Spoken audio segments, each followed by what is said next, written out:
Et donc nous sommes sur Radio Libertaire, la radio sans Dieu, sans maître et sans publicité, dans une nouvelle émission de Sortir du capitalisme consacrée aujourd'hui à une expérience concrète de coopération intégrale. Et pour faire simple, il s'agit d'une démarche de désertion du capitalisme et de résistance à son emprise, qui échappe aux écueils de ce qu'on pourrait appeler l'alternative, l'alternativisme, qui ne fait en fait finalement que reproduire le capitalisme, mais sous un autre visage, éthique, local, etc.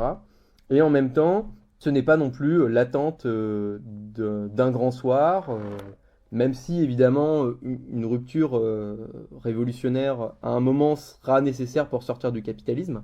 Mais en tout cas, dans cette émission, on pense que c'était important de montrer qu'il est possible ici et maintenant d'entamer des démarches qui certes ne prétendent pas rompre mondialement avec le capitalisme, mais au moins échapper le plus possible à son emprise. Alors, donc pour parler de cette expérience de coopération intégrale, nous sommes avec des membres, des participants et des participantes de cette expérience qui existe depuis maintenant un certain nombre d'années.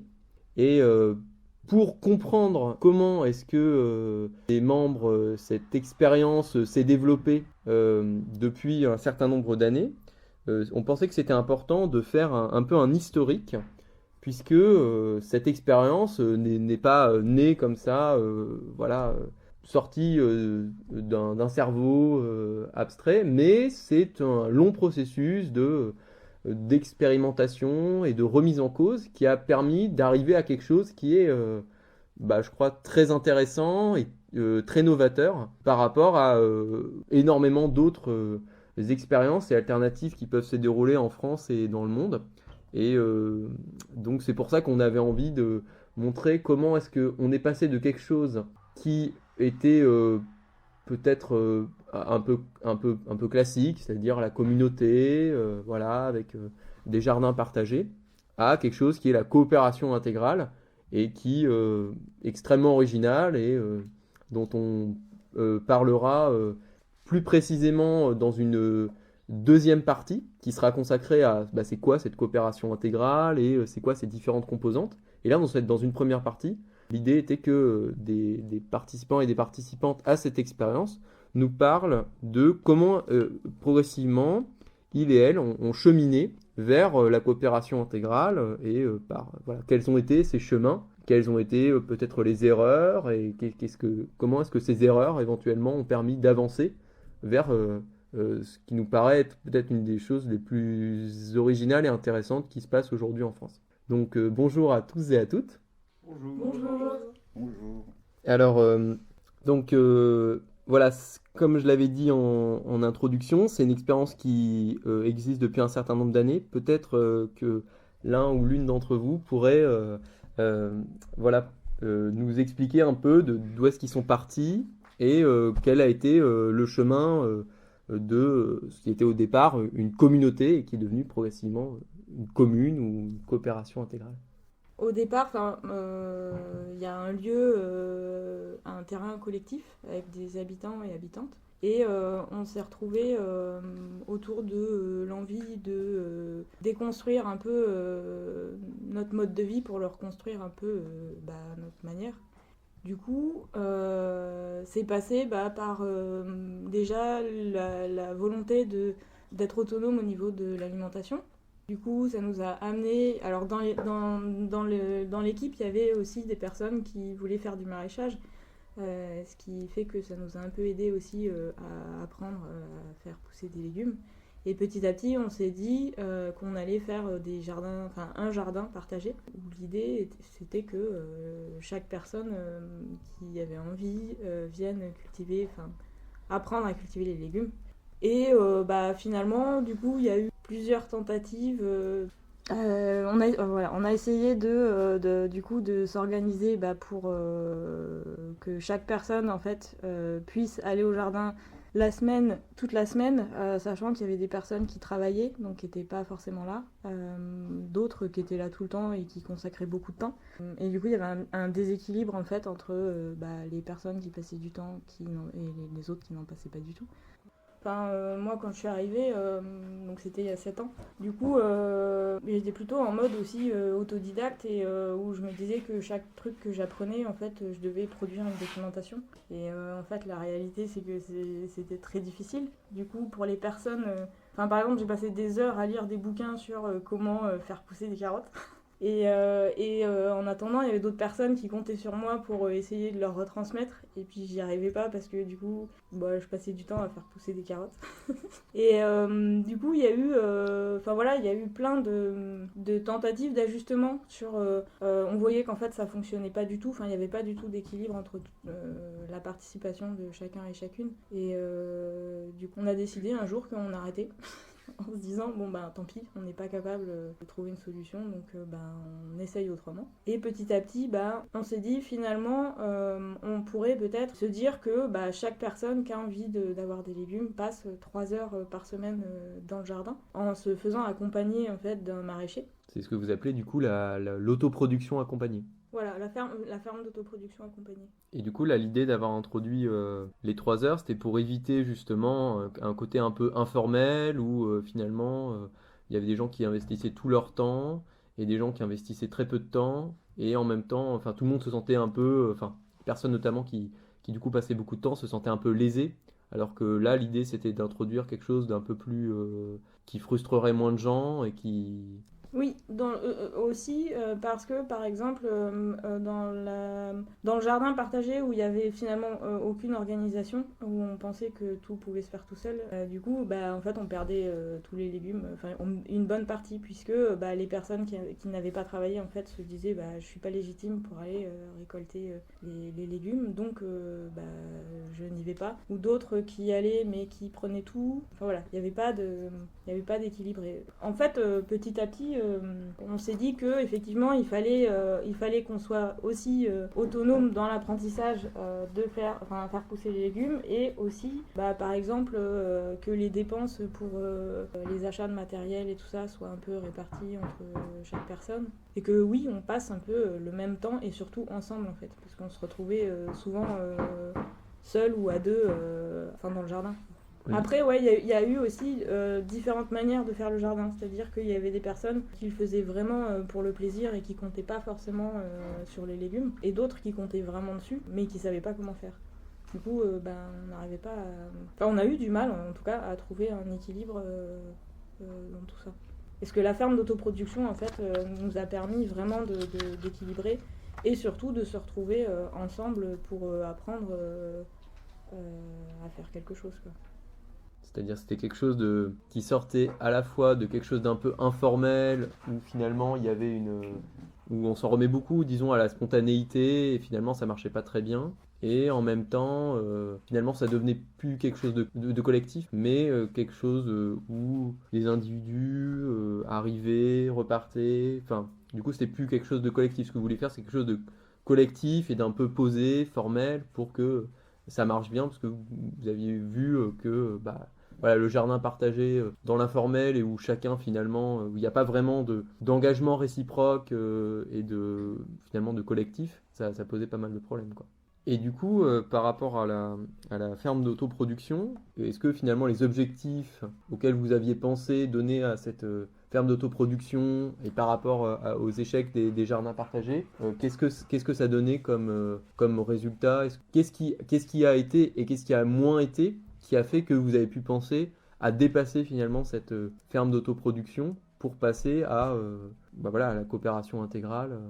On s'organisait pour faire des choses ensemble, mais il n'y avait aucune obligation aussi de participer. À un moment aussi, on a essayé de discuter de l'implication en fait dans chaque projet, et il y a des personnes pour lesquelles certaines choses ne leur parlaient pas du tout. Par exemple, sur le partage des véhicules, où on a commencé au départ avec plusieurs voitures, et puis finalement accident, panne, du coup on s'est retrouvé sans voiture à un moment, et du coup on s'est dit on achète une voiture à plusieurs et on la partage, et finalement en faisant ça on on s'est rendu compte que...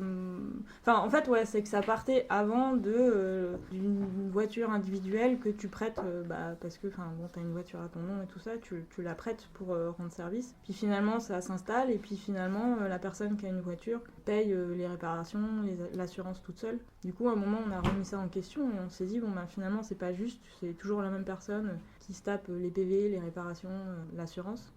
Du coup, on a acheté une voiture à plusieurs en se disant qu'il y avait aussi possibilité de s'organiser autrement pour les transports et de se regrouper par exemple quand il faut aller faire les courses. En fait, la coopération intégrale, elle est arrivée un peu comme ça, où sur plusieurs aspects de la vie, en fait, qu'on essayait de retricoter à notre façon. Du coup, on a monté des associations, des projets sur les transports, le travail, l'alimentation, un peu à la manière des coopératives intégrales en Catalogne, en fait. Oui, c'est-à-dire l'idée, c'était en fait, vous êtes parti de différentes choses que vous aviez expérimentées dans le domaine du maraîchage, des transports, et vous vous êtes rendu compte que quelque chose d'informel marchait pas nécessairement très bien, qu'il valait mieux, même si en apparence, et c'est ça que je trouve très intéressant dans votre expérience, c'est que on peut avoir d'un point de vue un peu idéologique se dire oui, il vaut mieux l'informel parce que l'association c'est quelque chose d'un peu étatique, finalement on fait le jeu du système. Finalement vous vous êtes rendu compte que finalement créer ces associations ça permettait de faire quelque chose qui avait une portée même politique plus importante, déjà pratique mais aussi politique, beaucoup plus importante que quelque chose d'informel où finalement ça posait plein de problèmes pratiques et finalement ça arrivait difficilement à répondre à vos propres besoins, mais en plus, du coup, c'était pas vraiment ouvert sur des personnes qui justement font pas partie du collectif. Oui, c'est ça. En fait, on avait aussi... pour en revenir aux personnes, par exemple, qui ne souhaitaient pas forcément partager leur voiture parce que elles ont un travail à l'extérieur et qu'elles ne pouvaient pas. C'était aussi de ne pas obliger les personnes qui étaient là à adhérer à tous les projets et en même temps de laisser la porte ouverte aux autres personnes qui en avaient vraiment besoin. C'est là où ça dépassait le cadre communautaire et que ça passe plutôt sur l'idée d'une commune ou d'une coopération intégrale parce que justement c'est pas un noyau fermé qui est obligé de tout faire ensemble, de partager toutes les voitures, etc. Et qui en même temps fait qu'il y a des gens qui à l'intérieur de ce collectif sont contraints de faire des choses qu'ils n'ont pas envie de faire et d'un autre côté des gens qui à l'extérieur auraient bien envie de faire partie de ça mais qui ne sont pas dans cette communauté et qui du coup peuvent pas répondre à leurs besoins en termes de transport ou autre. Et du coup, l'idée de la coopération intégrale, c'était un peu de dépasser ces problèmes-là à la fois en interne et dans la relation avec les personnes extérieures. Peut-être que du coup, ça pourrait être intéressant de revenir un peu plus précisément sur le passage de la ferme d'autoproduction à quelque chose qui est central dans la coopération intégrale, qui est ce que vous appelez le lundi commun, c'est-à-dire l'idée de communiser, de mettre en commun une journée. Peut-être qu'on pourrait revenir sur le passage de l'un à l'autre et en quoi est-ce que le lundi commun permet peut-être de répondre mieux à certaines attentes. Oui, la ferme d'autoproduction, ça a été aussi beaucoup l'acceptation d'avoir besoin d'être guidé par quelqu'un qui connaisse déjà le milieu, parce que c'est vrai qu'aller chercher les différentes informations dans les livres, les sites, où on trouve un peu tout et son contraire, à un moment, il fallait aussi accepter d'avoir besoin d'un point de référence et aussi de se structurer autour d'une organisation plutôt que de compter sur l'auto-responsabilisation qui, au final, parle à chacun, à chacune en fonction de différents degrés et qui est forcément produit des résultats complètement différents. Et donc, la ferme d'autoproduction, c'était des personnes souhaitant s'autonomiser d'un point de vue alimentaire, notamment autour de la production de légumes. Donc là, on séparait radicalement la culture plaisir, la culture du dimanche, du week-end, de la volonté de réellement de compter sur la production notamment de légumes, très principalement.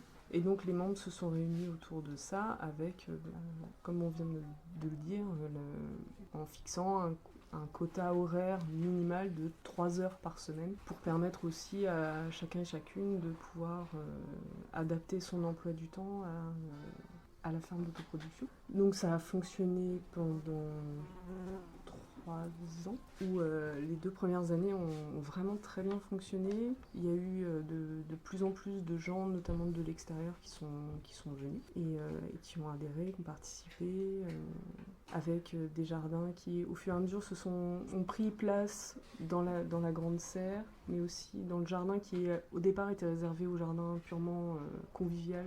Il était au final assez peu utilisé.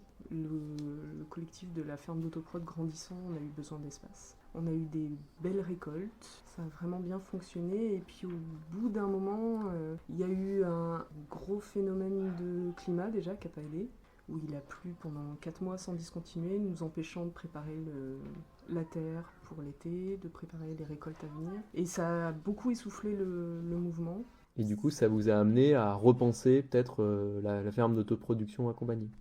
D'autant plus qu'en parallèle, les gens, notamment de l'extérieur, il y a eu de grandes discussions autour de ce qu'on faisait de cette récolte. Est-ce qu'on incluait les personnes qui ne pouvaient plus cultiver ou qui ne pouvaient pas encore cultiver? Est-ce qu'on partageait comment les intégrer, ou dans ce cas-là, de manière différente, sans leur imposer une productivité, parce qu'au final c'est quand même assez physique comme travail à fournir. Les grandes discussions sont allées au fur et à mesure en s'élargissant autour de la réaction par rapport au système dont on était tous dépendants, et où malgré tout, même si on avait beau être tous et toutes dépendants, on avait tous et toutes envie de le quitter, ou au moins de s'en éloigner le plus possible. Et donc en parallèle, il y a eu la création de la coopérative intégrale, où on a commencé à fixer les bases de comment s'organiser ensemble de manière à pouvoir, en y allant crescendo, se séparer de ce système-là, en y allant crescendo de manière à pouvoir inclure le plus de monde possible et avoir la meilleure ouverture. Parce que on peut se mettre à 10 et se couper du monde et dire ben voilà, on a quitté le système, mais au final il n'y a personne d'autre qui peut en profiter. Et du coup, dans ce cadre-là, l'instauration des lundis communs, est-ce qu'il est presque un peu emblématique de la démarche de la coopération intégrale? Ça a été un des points de départ. La ferme d'autoproduction a été, on va dire, le tremplin vers justement ce lundi commun. Parce que on se rendait compte que juste à 50 mètres, il y avait une équipe de maraîchers où on essayait en gros de reproduire exactement ce que eux faisaient. Et où, en étant une vingtaine, on n'arrivait pas à fournir le temps de travail, parce que globalement, dans le même principe que pour les jardins partagés, les 3 heures par semaine, les gens se retrouvaient seuls, sans trop savoir quoi faire, quand, comment. Les maraîchers n'étaient pas forcément non plus tout le temps disponibles, et puis il faut aussi se sentir légitime d'aller demander quoi faire, de déranger les personnes référents et référents. Donc ça a fini par s'essouffler. C'est vrai que c'est toujours plus facile de travailler 3 heures à 15 que 3 heures tout seul. Ça a fini par s'essouffler, mais avec malgré tout quand même encore cette envie de s'autonomiser en matière d'alimentaire. Et donc il y a eu les prémices de discussion en disant à la rigueur, si vraiment la difficulté c'est pas de fournir l'effort, mais c'est de le fournir ensemble, autant commencer à se fixer un gros moment, une journée où on est tous et toutes là pour donner le bon coup de collier qui va nous permettre d'avancer sur la production alimentaire. Et on a discuté d'un jour. Au final, je crois que c'est le lundi qui a été choisi, celui qui arrangeait le plus les personnes qui étaient présentes dans la ferme d'autoproduction.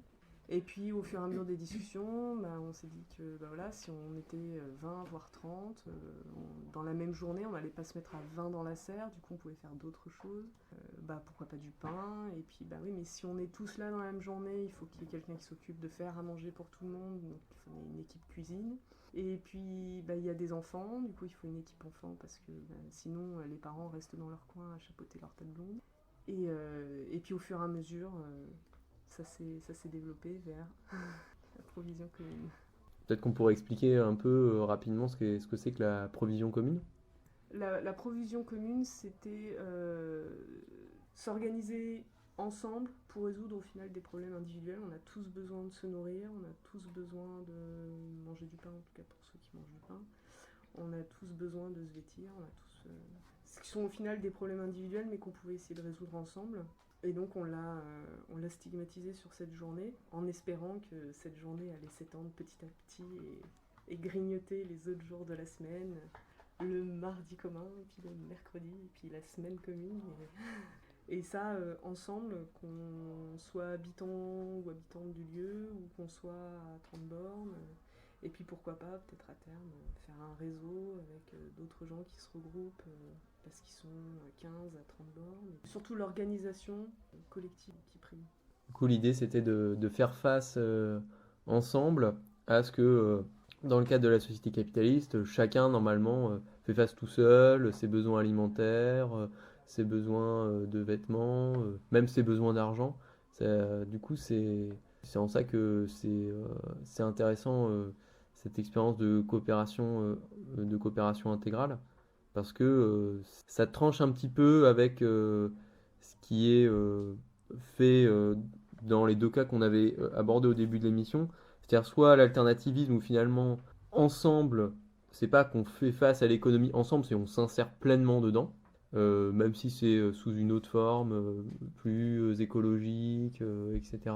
Ou alors une posture, disons, voilà, de radicalité, mais où finalement, même si on fait une manif sauvage tel jour, bon, les autres jours de la semaine, souvent, même s'il y a pas mal d'exceptions intéressantes à ça, on peut être salarié et se faire chier comme tous les autres et pas construire pendant ces jours-là. Donc finalement, on peut construire que le week-end ou les jours qu'on prend, ou alors on est dans quelque chose de plus informel, les squats, les réseaux d'amis et tout ça, mais où finalement ça peut pas s'étendre au-delà du milieu militant qui est disposé voilà, à une certaine radicalité, ce qui diminue un peu peut-être le niveau d'inclusion et d'inclusivité.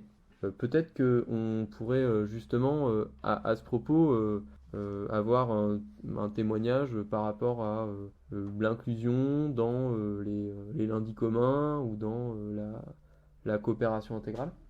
Ouais, c'est vrai que moi je pense que, en tout cas, le moment où j'ai eu le sentiment de rentrer dans la démarche de la coopération intégrale, c'est clairement par le biais des lundis communs.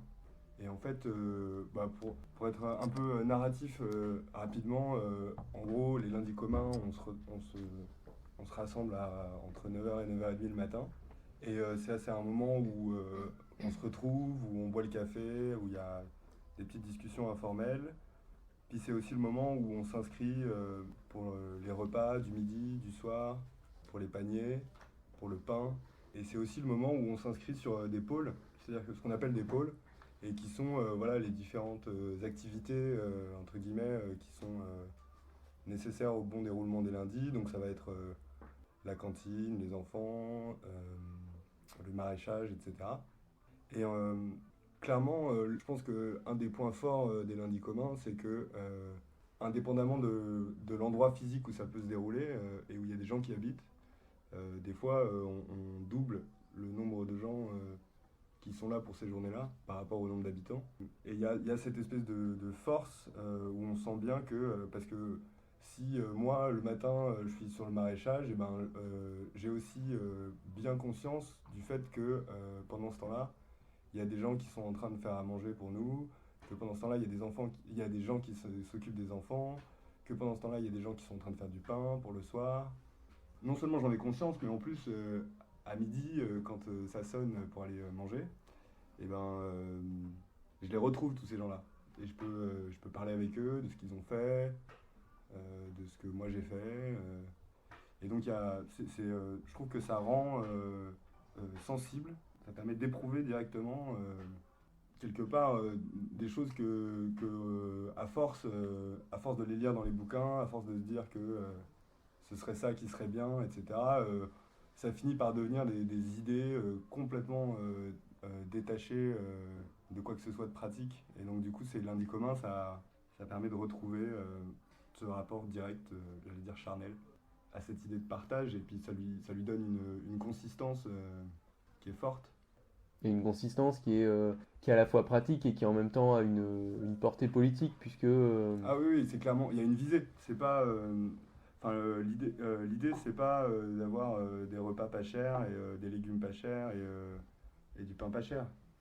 L'idée, c'est que c'est un moment où on subvertit les outils qu'on a acquis dans une perspective économique pour les détourner de cette perspective-là et de dire, bon, bah, maintenant qu'on a de quoi faire du pain, et ben, les lundis communs, on est capable de faire du pain pour nous, le payer à prix coûtant, à prix réel. Et à terme, je pense que clairement, et c'est là où c'est politique, et c'est aussi là que c'est un processus, c'est qu'à terme, l'idée c'est que la farine, il n'y a plus besoin de la payer parce qu'elle sera aussi produite pas loin. Et est-ce que tu voudrais également parler de quelque chose qui fait aussi partie de la coopération intégrale et qui en est un des dispositifs un peu centraux et que je trouve très intéressant, qui est la pâte? Alors, la pâte, moi j'y ai été confronté parce que à un moment, on devait aller chercher des choses en ville. Et moi j'ai mon permis, mais j'ai pas de voiture parce que j'ai pas des revenus réguliers suffisants pour entretenir une voiture. Et donc, du coup, il y avait personne qui pouvait m'emmener, mais on m'a proposé d'adhérer donc à l'association APAT, qui signifie Adhésion pour une association des transports. Et en fait, du coup, j'ai signé un papier, on a pris une photo de mon permis de conduire. Et voilà, en 15 minutes, je me suis retrouvé au volant d'une voiture en route pour la ville. Et du coup, dans le même état d'esprit que le lundi commun, il y a quand même ce truc où l'expression un peu consacrée ici, c'est de dire se solutionner. Et donc, il y a quand même clairement, et je pense que c'est un peu, ça résume assez bien, je pense, l'esprit de résumé, je sais pas si. En tout cas, ça donne une bonne idée, je pense, de l'esprit de la coopération intégrale et qui est de dire, on va chercher dans chacune des questions ou des secteurs qui se posent dans la vie, des manières de les affronter ensemble et de ne pas se laisser chacun dans notre petite galère, chacun de notre côté. Et de ce point de vue-là, moi, à Pat, ça m'a vachement aidé parce que je suis même pas sûr en fait d'avoir vraiment envie d'acquérir une voiture pour moi, de me retrouver avec les frais fixes, des assurances, des machins. Voilà, et j'en suis d'autant moins sûr maintenant que je trouve que... Enfin, en fait, voilà, je pense que depuis que je connais Apat, la seule raison pour laquelle j'achèterais une voiture aujourd'hui, c'est pour la mettre en commun par le biais d'Apat. Et du coup, est-ce que tu peux préciser un peu comment ça fonctionne la pâte? Parce que on pourrait se dire c'est un simple partage de voiture, ou peut-être quelqu'un peut le faire. Du coup, c'est une association qui est propriétaire en fait des véhicules. Du coup, il y a un contrat d'assurance qui est négocié avec le cabinet d'assurance. Et du coup, tous les adhérents et adhérentes sont assurés. Alors en fait, du coup, les personnes en fait s'organisent autour d'un projet de transport. Enfin, on détermine ça comme ça. C'est-à-dire que pour chaque véhicule, il y a un projet de transport. Par exemple, sur une voiture 5 places, il peut y avoir... le projet de transport peut être, par exemple, l'utilisation de la voiture pour aller faire des courses, utilisable, par exemple, en semaine ou que le week-end. Enfin, on définit ensemble, en fait, les conditions d'utilisation. Et ensuite, le but aussi, c'était de pouvoir faire les réparations ensemble, en fait. D'organiser des temps où chaque personne peut soit montrer comment faire une vidange, soit, du coup, réparer le véhicule ensemble, au maximum. Et donc concrètement, par exemple, si, mettons, j'adhère à l'association, mettons que mon besoin, entre guillemets, en transport, c'est, je sais pas, je dois aller à Bourges tous les matins, la semaine, et revenir le soir parce que j'ai un taf là-bas. Pratiquement, comment ça se discute, parce que du coup, c'est pas comme peut-être un truc de voiture partagée, du genre, je prends une voiture vu qu'elle est dispo et puis... En fait, effectivement, les personnes se réunissent et définissent ensemble l'utilisation du véhicule. Donc, si c'est arrivé où il y a une personne qui est arrivée et qui a dit, moi, j'ai besoin d'un véhicule pour aller travailler tous les jours à 15 km. Du coup, ça immobilisait le véhicule toute la journée. Du coup, d'autres personnes ne pouvaient pas s'en servir à ce moment-là. Donc, en fait, dans ces cas-là, on remonte un projet de transport et il y a un véhicule qui est mis dans l'association et qui est utilisable par cette personne. Du coup, par cette personne ou plusieurs personnes qui ont des besoins qui se regroupent. Ce qui fait que du coup, ça permet peut-être que les transports relèvent plus d'une décision collective et d'une concertation que uniquement quelque chose d'un peu individualiste et que du coup, ça permet, voilà, en fonction du projet de transport, on va dire oui ou dans l'état actuel du nombre de véhicules qu'on a, ça marche pas, mais peut-être qu'on peut acquérir collectivement une voiture et l'acheter dans le cadre de l'association pour pouvoir répondre à ton projet de transport. Ouais, oui, c'est ça. Avec, avec des outils pour s'organiser, pour réserver le véhicule sur la semaine à des moments bien précis. Mais oui, c'était pour éviter d'avoir des véhicules individuels en fait, de se retrouver avec plusieurs voitures qui sont utilisées que par une personne. Oui, et du coup, ce serait une espèce de... Enfin, finalement, ça s'appelle partage de voitures, mais en fait, c'est juste... On a collectivement des voitures qu'en fait, on utilise individuellement, et du coup... Oui, après, c'était aussi plus partage... Enfin, moi, j'aime bien dire plutôt partage des moyens de transport, puisque du coup, on peut inclure, en fait, n'importe quel moyen de transport, ça peut être un vélo. Après, c'est vraiment... le but, c'était vraiment de s'organiser ensemble, et... s'organiser autrement sur les déplacements. Ou, par exemple... oui, quelqu'un doit aller faire des courses à un endroit, dans ces cas-là, avant d'y aller, du coup, tu dis aux autres, je vais faire des courses à Interski. Et du coup, il y avait d'autres choses qui se passaient aussi, des interactions avec des personnes, se dire, tiens, toi tu vas là, ok, je viens avec toi. C'est plus... ça me fait penser à la brochure... c'est l'idéologie sociale de la bagnole. D'André Gortz. Ouais, c'est ça. Qui est hyper intéressante, justement, je pense, pour comprendre aussi Apat et l'envie de faire autrement sur les déplacements, du coup, plus globalement. J'avais une question, du coup, je me demandais au niveau financier, par rapport aux voitures qui sont achetées en commun et tout ça. Par exemple, s'il y a une personne qui va tous les jours au travail avec une voiture, est-ce qu'elle va participer plus que une personne qui va faire une fois les courses par mois, ou je sais pas. Alors, il y a, pour acquérir le véhicule, en fait, chaque personne du collectif de transport se divise les frais de l'achat. Ensuite, il y a un taux kilométrique que tu payes pour provisionner, en fait, pour les réparations ou de l'entretien. Ensuite, il y a une part de l'assurance qui est aussi comprise, qui est payée mensuellement. Sur certains véhicules, ça dépend. Soit annuellement, soit mensuellement.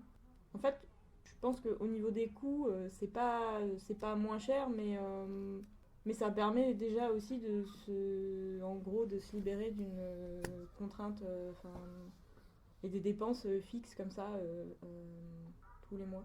Après non, du coup, en tout cas, une personne qui utilise plus un véhicule, en fait, juste elle va payer plus parce qu'elle a parcouru plus de kilomètres, mais du coup c'est assez équilibré. Donc tu voulais ajouter quelque chose ? Oui, mais c'était sur le sujet précédent, sur le coût du partage et des projets de transport. Moi, ce que je trouvais intéressant dans la patte, c'est un peu ce qu'on peut faire comme critique de la mutualisation en général. C'est que souvent, par exemple, on va, comme tu l'as précisé, on va partager une bagnole, mais on se fout pas mal de son usage par chacun et chacune. Du coup, ça a des limites en termes, même dans les objectifs de restreindre le parc de bagnoles pour atteindre un niveau peut-être plus intéressant d'écologie. Ça a une limite qui peut être dépassée par le fait de faire des projets de transport et ensemble se dire tiens, tu vas où, moi je vais là, on va là, et ensemble on règle l'ensemble des transports. Ce qui fait que quelqu'un qui va bosser le matin et qui aura réservé sa bagnole tout seul dans un truc type partage de bagnole, économie collaborative, je sais pas quoi, là d'un seul coup en fait il découvre que le môme de la personne avec qui partage la bagnole, il va quasiment à côté de son boulot et finalement il y a une possibilité de prendre ça en charge. C'est-à-dire on se solutionne vraiment ensemble vis-à-vis du transport.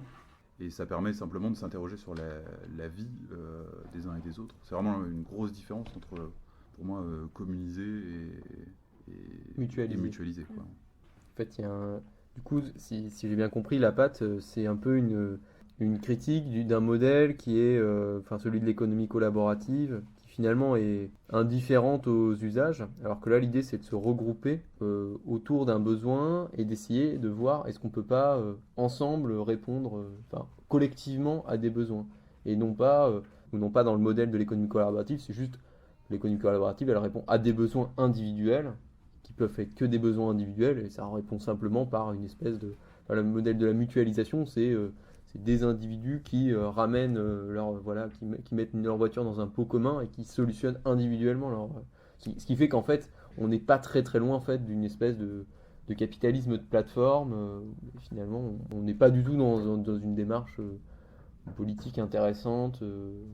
Voilà. Ouais, même dans une perspective de résistance au travail et à l'économie, on peut dire que au moins dans la coopération intégrale, c'est valable dans tout ce qu'on fait par rapport aux bagnoles, t'es pas seul face au fait de l'acquérir, face au fait de la gérer, face au fait de la réparer, face au fait de l'utiliser pour des usages agrémentaires ou qui te sont un petit peu contraints, genre le boulot, parce qu'on peut voir ça aussi comme un décalage aussi de gestion habituelle du foyer, sa bagnole, sa capacité d'emprunt, à une gestion collective, au moins une prise en charge collective qui ne répond pas à un problème de dépassement du capitalisme, mais qui au moins fait que les gens ne sont pas tout seuls face à la nécessité d'emprunter pour une bagnole. C'est au moins un déplacement de curseur qui fait que c'est au moins une forme de résistance collective au capitalisme, en tout cas plus agréable à vivre pour le moment. Et on va là-dessus faire une pause musicale avant de revenir sur d'autres composantes de cette expérience de coopération intégrale, puisque ici on en a principalement abordé deux, qui étaient donc les lundis communs et leur genèse depuis les jardins partagés et la ferme d'autoproduction, et puis la question des transports, de ce qui a été décrit auparavant.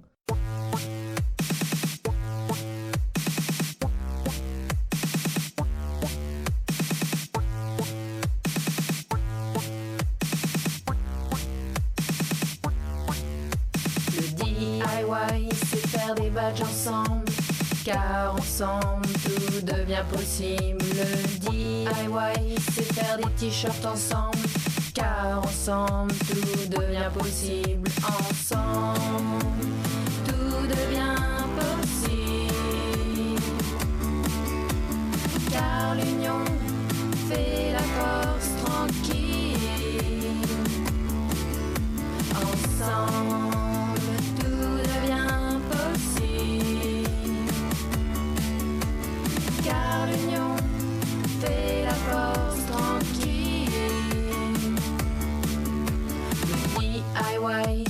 punk à roulettes américain, si possible. Le DIY, c'est réparer des vélos, mais pour amener les bières, il vaut mieux une auto. Ensemble, tout devient possible, car l'union fait la force tranquille. Ensemble,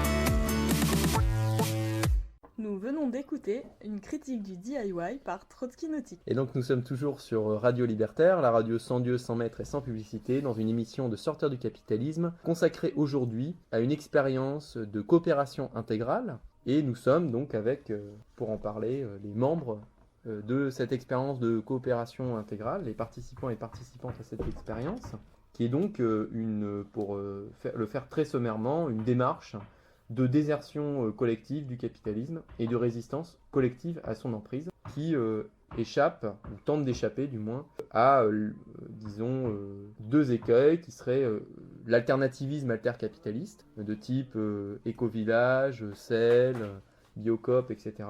Et d'autre part, l'attente du grand soir, même si évidemment, à un moment, une rupture révolutionnaire sera nécessaire, mais en attendant, et en tout cas, c'est ce que cette expérience tente de montrer et prouve de manière assez convaincante, qu'on peut faire quelque chose pour déserter collectivement du capitalisme et résister ensemble à son emprise, et pas simplement faire des choses qui sont extrêmement utiles, de type des luttes, des manifestations sauvages, etc., mais qui finalement ne prend qu'une partie de l'espace-temps, et dans le reste du temps, en général, les gens se retrouvent seuls face au travail, au salariat et au capitalisme. Et donc là, l'idée de la démarche de coopération intégrale, c'est justement d'essayer ensemble de ne pas faire face à ce monde capitaliste en attendant sa sortie définitive et mondiale. Alors donc peut-être on a parlé dans la première partie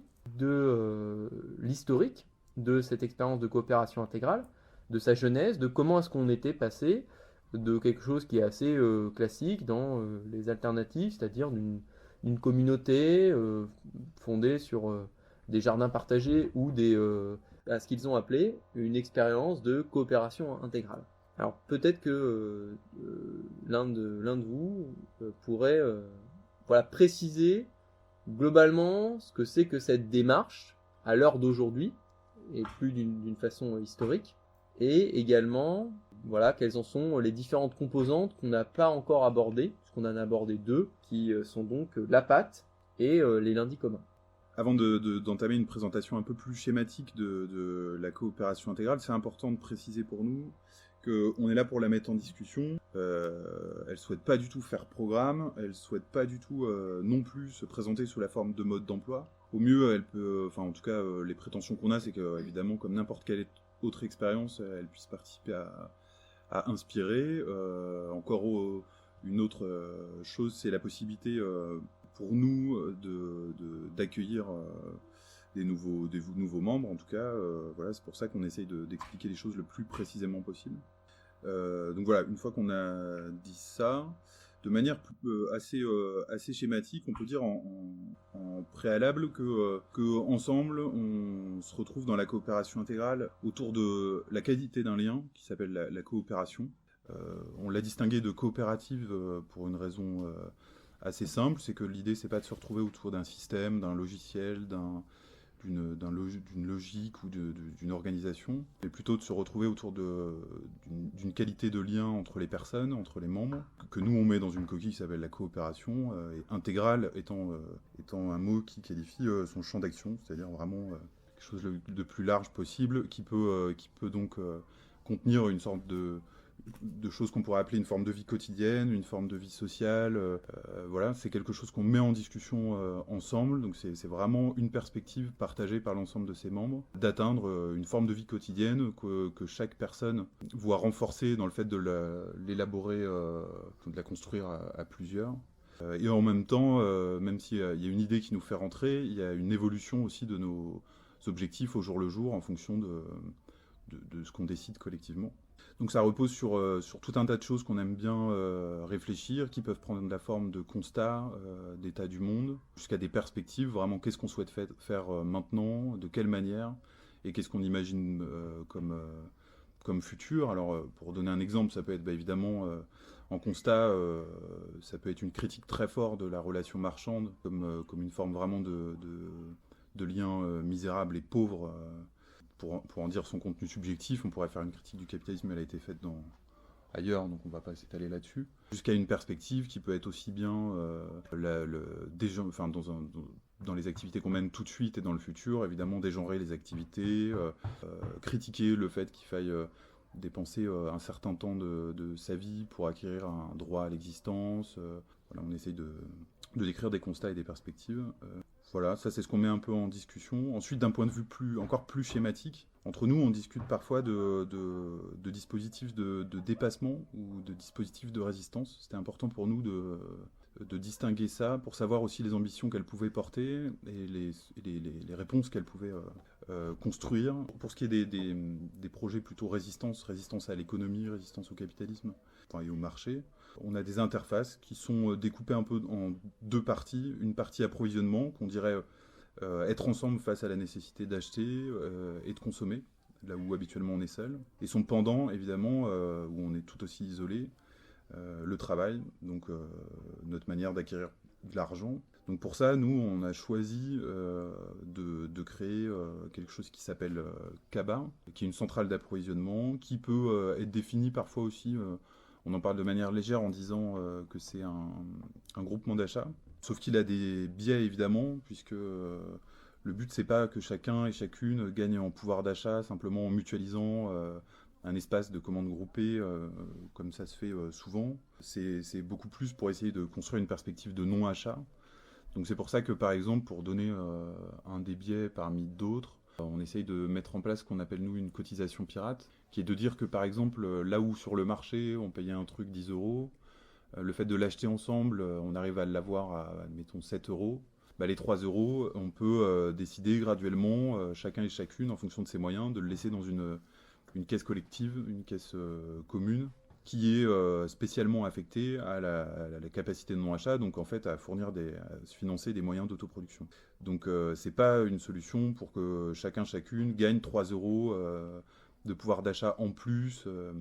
Donc voilà, ça c'est un des biais qui peut être important.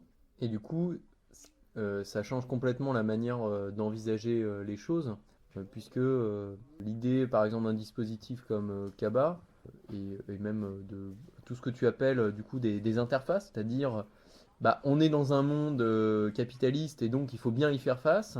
Donc plutôt que de simplement dire de manière un peu incantatoire il faut dépasser le capitalisme, c'est comment est-ce que aujourd'hui maintenant on n'y fait pas face seul, mais on essaye d'y faire face collectivement. Ce qui est intéressant justement dans Kaba, c'est comment est-ce que dans l'économie on va utiliser quelque chose qui est un dispositif connu de la centrale d'achat, et qu'avec l'argent que les gens auront bien voulu mettre dans la cotisation pirate, on va pouvoir par exemple acquérir des moyens d'autoproduction qui auront pour but de satisfaire des besoins en dehors de l'économie. Et c'est pour ça que vous avez une expression que je trouve assez marrante, et qui est de finalement on ne gagne pas à travers Kaba en pouvoir d'achat, mais en pouvoir de non-achat. L'intérêt de ça, c'est évidemment d'atteindre, en tout cas de se projeter dans une société post-consommation. Donc, du coup, et l'idée, c'est aussi dans le même temps de résister au travail. Donc si d'un côté, on est toujours en train de dépenser toujours le même pouvoir d'achat quantitativement, en tout cas, on s'émancipe jamais vraiment du travail. Peut-être pour aller sur l'autre face, même si c'est complémentaire. Donc avec Kaba, on dépense moins et on gagne en même temps des moyens d'autoproduction. Et avec du côté du travail, vous avez mis donc en place une structure commune de rapport au travail qui permet justement de ne pas faire face individuellement au travail, une espèce de, je dis ça un peu pour rigoler, mais une espèce de contre Pôle emploi. Est-ce que vous pouvez du coup préciser cette structure ? Ouais. Juste avant, je pense qu'il y a un truc qu'il faut qu'on précise aussi pour la consommation. C'est que du coup, évidemment, quand on définit ça comme une résistance à l'économie, la perspective de la coopération intégrale, c'est aussi pour dire que les ambitions qu'on porte sur les choses de résistance vont pouvoir être différents de groupements d'achat où l'objectif de résoudre l'ensemble des problèmes du monde va être cristallisé dans cette structure-là.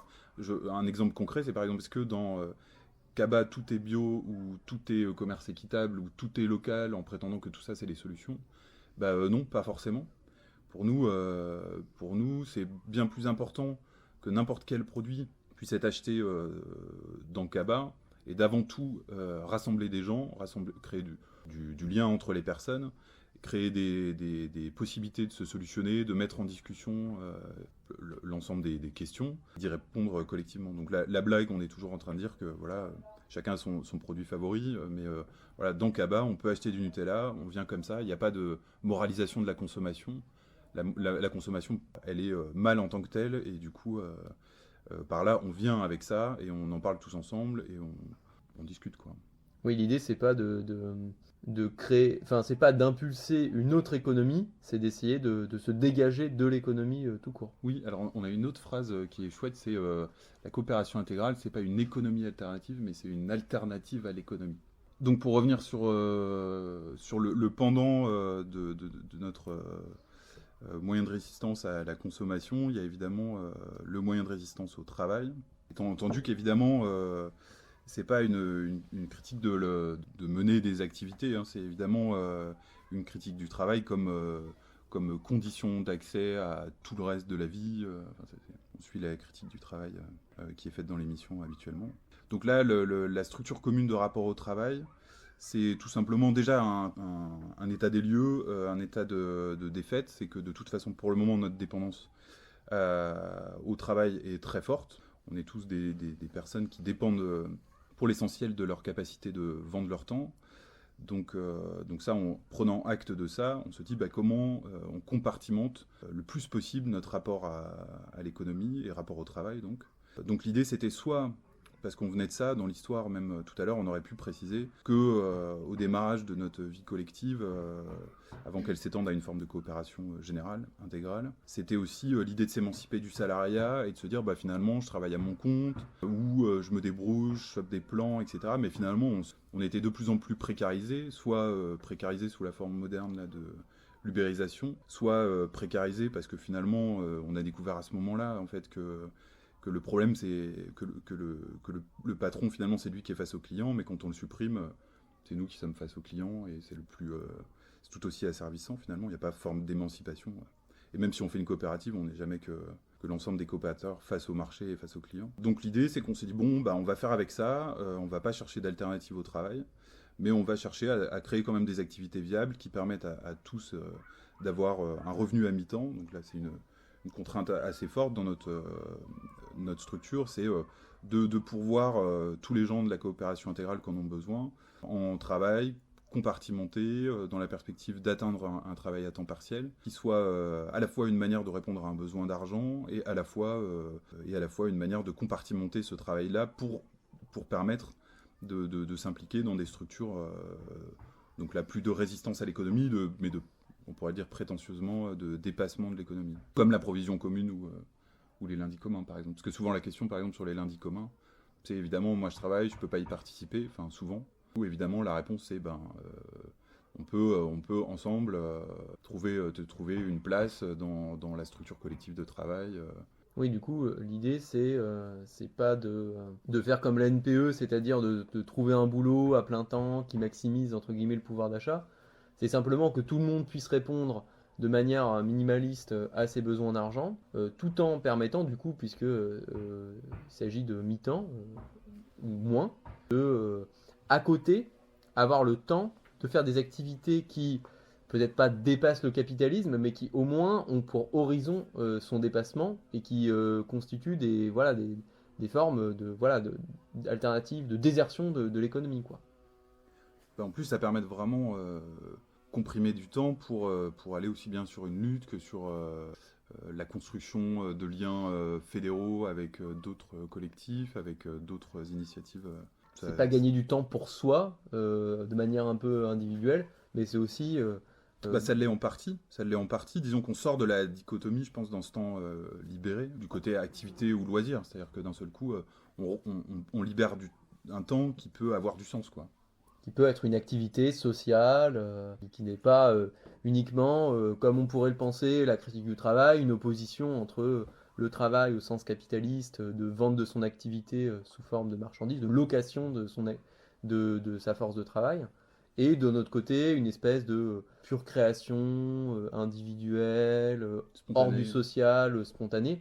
Là, l'idée, c'est de dire, presque, pour faire presque un slogan, une autre activité sociale est possible, qui ne soit ni du travail, ni de la pure création individuelle, un peu comme un artiste, quoi.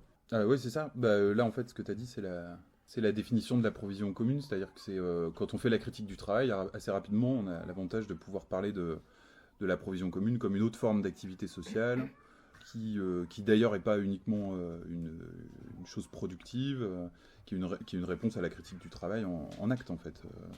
Une description plus abstraite, peut-être on pourrait dire que que évidemment participer au lundi ou à la provision commune, même en dehors de la semaine, pour simplifier, on arrive à l'expliquer en disant que c'est une forme de revenu d'existence en nature. Mais dès qu'on avance un peu plus dans la description, on voit bien qu'il ne s'agit plus d'un revenu. Parce que pour nous, le but, c'est de créer un droit, un droit à la vie, tout simplement. Et en ça, la démarche, c'est quand on contribue à la provision commune, de quelque manière, on reproduit le droit de chacun à y accéder. Et on ne vient pas par la dépense d'un certain nombre de temps ou d'un certain niveau de complexité ou de créativité. On ne vient pas troquer ça contre son droit d'accès à des denrées, à des services, à des choses communisées ou mutualisées. Donc ça, c'est vraiment important. Donc c'est pas uniquement on répond à un besoin d'une autre manière, mais aussi on essaye de créer d'autres rapports et de créer une autre forme de vie collective. Déjà, la question du besoin, elle est vraiment subordonnée. On n'est pas là pour solutionner des besoins, justement. Ça, on essaye d'être un peu vigilant là-dessus. C'est que c'est pas que des gens qui viennent s'appuyer les uns sur les autres pour finalement se solutionner matériellement. C'est quand même des besoins qui sont inscrits dans une perspective commune de forme de vie quotidienne qui évolue. Mais en tout cas, c'est sous ce chapeau-là que ça se décide. Du coup, ce qui est intéressant dans votre expérience aussi, c'est qu'il y a un peu un dépassement d'un côté, le but c'est de solutionner un besoin, ce qui est exactement l'économie, c'est-à-dire on s'en fout du lien social, achat, vente, c'est tout. Et d'un autre côté, quelque chose qui serait un peu de l'ordre, typiquement voilà, c'est une des dichotomies de la société capitaliste. De l'autre côté, c'est les amis, dans quelque chose qui est purement...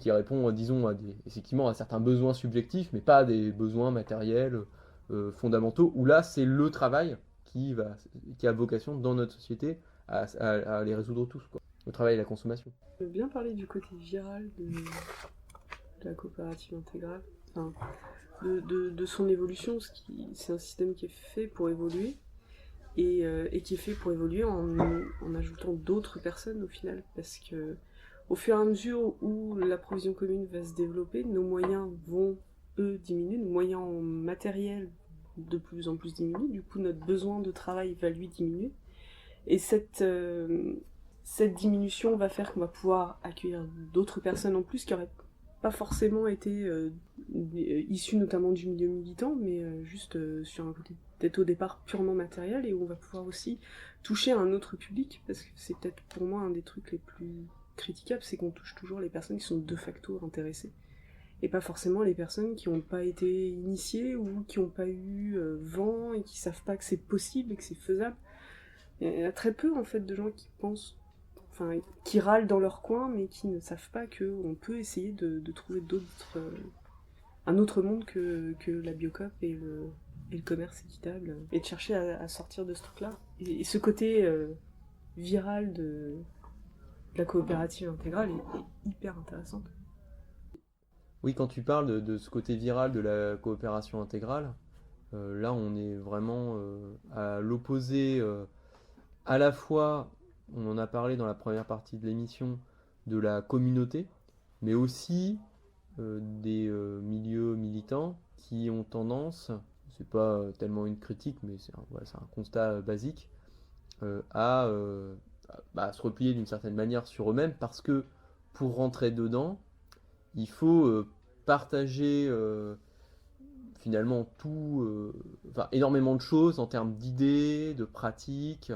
Donc il faut, disons, des affinités extrêmement fortes. Et ce qui est intéressant dans votre expérience, c'est que il y a des gens qui viennent à la coopération intégrale qui ne sont pas anticapitalistes ou anarchistes, etc., etc., et qui, par la manière dont c'est disposé, vont pouvoir être inclus, vont se sentir inclus, et progressivement vont peut-être basculer vers, de par la pratique, vont être sensibilisés à d'autres idées, des idées qui, à la base, les auraient pas touchés, et finalement, ça permet aussi de casser le mur qui peut exister entre le monde militant et le reste du monde, qui est marqué par des grandes dichotomies, hippies, les gens normaux, casseurs, machin, Et enfin, je trouve que c'est intéressant là-dessus, quoi. Peut-être vous pourriez développer un peu sur cet aspect-là. En fait, il y a plusieurs expériences dont on peut parler. C'est vrai que dans l'expérience des lundis communs, il en parlait très bien en disant que la plupart du temps, entre les membres, je dirais, réguliers, qui se reconnaissent et qui sont là depuis un moment, il y a aussi des tas de personnes qui sont en visite, qui viennent découvrir. C'est quelque chose dans le coin où on habite qui fait beaucoup parler, parce que c'est très simple de raccrocher cette pratique-là, c'est très simple d'en parler.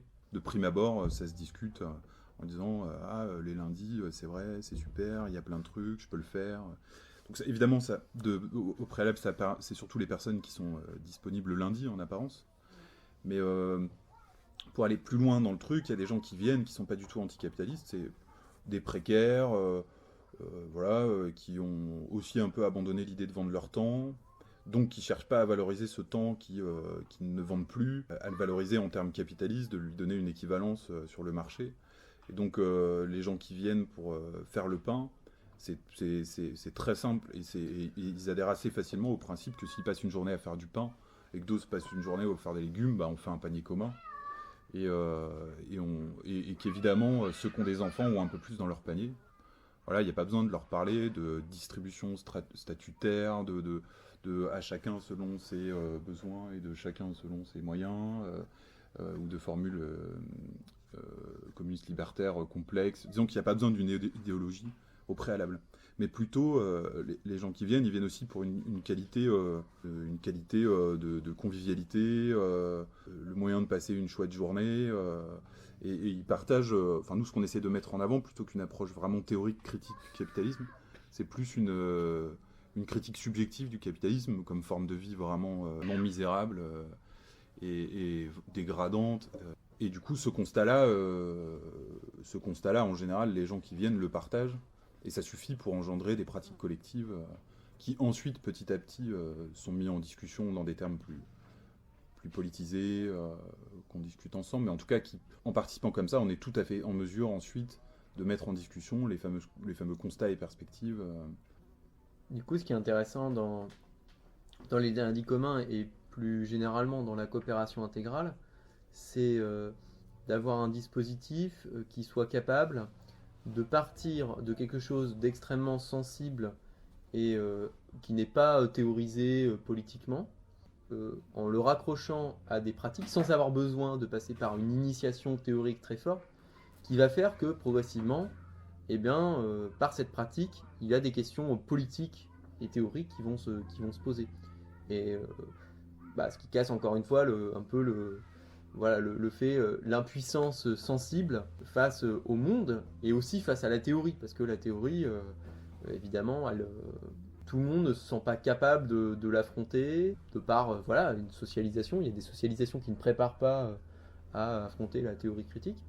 Et du coup, le fait de mettre en place des pratiques va permettre à ces gens progressivement de s'intéresser à des questions politiques et théorique, et en plus d'une manière qui est particulièrement novatrice, parce que aujourd'hui il y a effectivement énormément de gens qui, face à une insatisfaction vis-à-vis de la forme de vie capitaliste, notamment urbaine, et qui vont aller voir dans les alternatives autre chose, une autre forme de vie, et qui effectivement par la pratique vont se raccrocher à quelque chose de théorique, mais en général cette théorie elle est à côté de la plaque, c'est-à-dire qu'elle propose effectivement une économie alternative qui finalement est incapable complètement de penser autre chose que le capitalisme.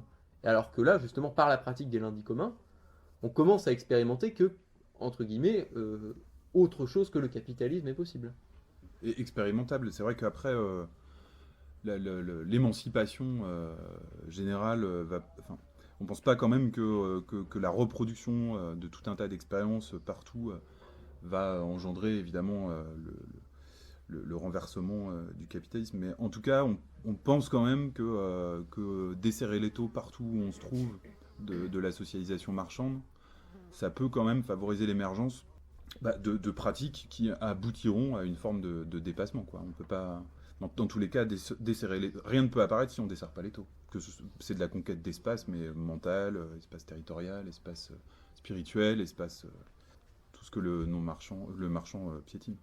Du coup, pour en revenir à la question de comment est-ce qu'on fait face au capitalisme ici et maintenant, est-ce qu'on pourrait revenir sur voilà, la structure commune que vous avez mis en place pour faire face au travail, et aussi sur un autre dispositif que vous avez imaginé pour gagner de l'argent, mais d'une manière qui soit différente de la vente individuelle de de votre force de travail ou de vos marchandises, quoi.